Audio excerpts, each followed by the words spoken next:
let's not get copyrighted right away. So, wanted to give you guys an update. Life got chaotic. Been working towards continuing building on the yellow one. Obviously, this is not what I do for anything more than fun. But October makes me feel like I'm really a slacker, because October was after the last video was posted. At that point, I don't even remember what was going on in that video. But we'll put it this way. The front suspension, I moved the rear, or the shackle hangers back a little bit, and the suspension works better. I've been messing with shackles and trying to get it to work even better, and I've got it now where I'm happy with it. It's on 5-inch shackles in the front, which feels like a really long leaf for the front, but that's because I'm looking at other stock vehicles and it's not stock this way. But I've basically been in a standstill a little bit because I haven't decided drivetrain wise what I'm doing. And so, like, I have to build shock towers for it. Sorry about the cut. Went into a sneezing fit and, you know, allergies, things growing, all that kind of stuff. But suspension does work. I have a couple pictures of it flexed up. Not a whole lot of videos. Just how life has been. I haven't been focused on filming it, and I need to get back to it because I actually enjoy this more than you would expect. But I ended up picking up a 2017 Titan XD. I'll just kill two birds with one stone. Today's Tuesday, and on Sunday I blew up the rear diff in my yellow one. I was flexing it, put it in low to back it up onto the loading dock edge kind of thing. Pulled off the loading dock and went, I wonder if I could do a burnout. Torqued the motor a little bit, or torqued the chassis with it by slipping that clutch a tiny bit, and I let the clutch off. When I let the clutch off, there was a bang out of the rear end, and I have no drive. With the engine off in gear, you can push the vehicle still. So yeah, something shelled in that rear diff. I have been making progress on like collecting parts and that kind of stuff for it. I have a 93 Isuzu Rodeo Dana 44 for the rear, so I'm gonna end up with Dana 44 front and rear. And the pros of the Isuzu Rodeo is it's factory disc brakes with a parking brake drum on the inside, so I can still have a parking brake but still have the better brake performance of disc brakes. I've put probably 60 miles on the truck. It has no front shocks, but the leaf springs are stiff enough that it doesn't really bounce very much.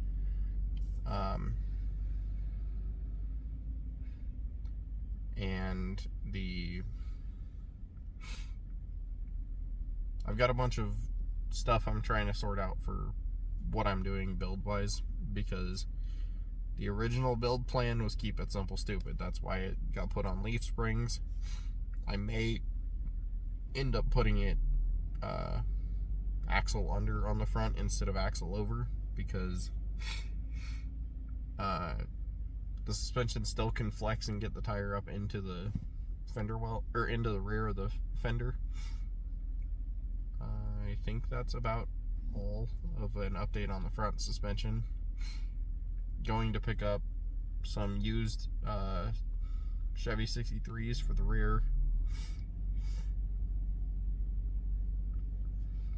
and got a bunch of brackets and all that kind of stuff coming in for it, hopefully next week. We'll see. When I broke the rear end, I ended up using my works car trailer, and picked it up with this, towed it back to the shop, and I don't see a point in putting like that. The driveway at the house is angled pretty straight up and down, and a lot of the reason I've been slacking is because the truck still needed to be able to go in and out of the garage because someone parks in there, and I can only confiscate it for so long. Buster turned a year old, so that's what that is. He's not with me right now. He's always with me though. Goes to the shop every day, is a greeter for everyone. He absolutely loves it, and I wouldn't trade it for the world. It's nice having him with me. But yeah, the next update video on the actual truck, it will be at the shop, because I don't see a point in putting it in the garage, and I can use the shop. I'll just have to take my welder to the shop because it has more adjustment than the shop welder, and I can weld with gas that way instead of trying to do flex core, because I can make it a whole lot prettier without flex core. But yeah, definitely my next project is not going to be something that's street legal. I want to build like go-karts and that kind of stuff. But if you guys would be open to watching like videos of me doing like updates and that kind of stuff, or upgrades to like my Titan, let me know. This one I don't really plan on changing a whole lot. I still want it to be just a kind of like a fancy work truck where I don't have to worry about a lot of things.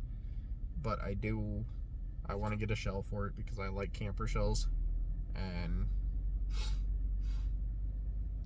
maybe, possibly, take the yellow one to like King of the Hammers.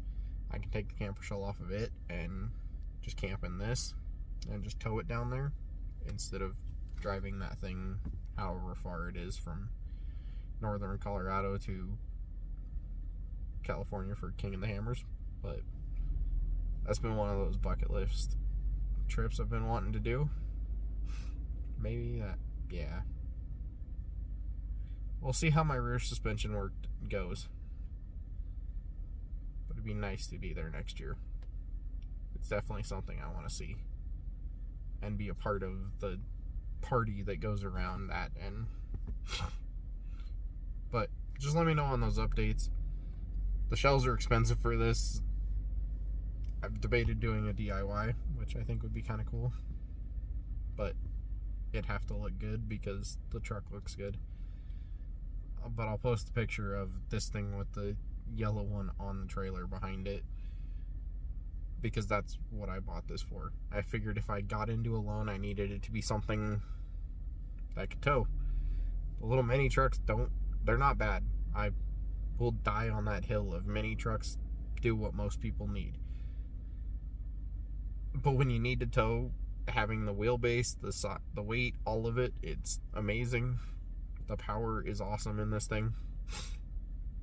But yeah, it's a VK56 crew cab Titan XD Pro 4X in cayenne red and gunmetal. And the only cosmetic update that I want to do other than the shell is I want to put Midnight Edition headlights in this thing. I think it would look cool. I just don't want to pay for it. They're, if I remember correctly, they're like $1,400 a light. And unless there's a problem with these lights, I don't see a point in upgrading just cosmetically. And of course they're HIDs, so all the options on Amazon don't work.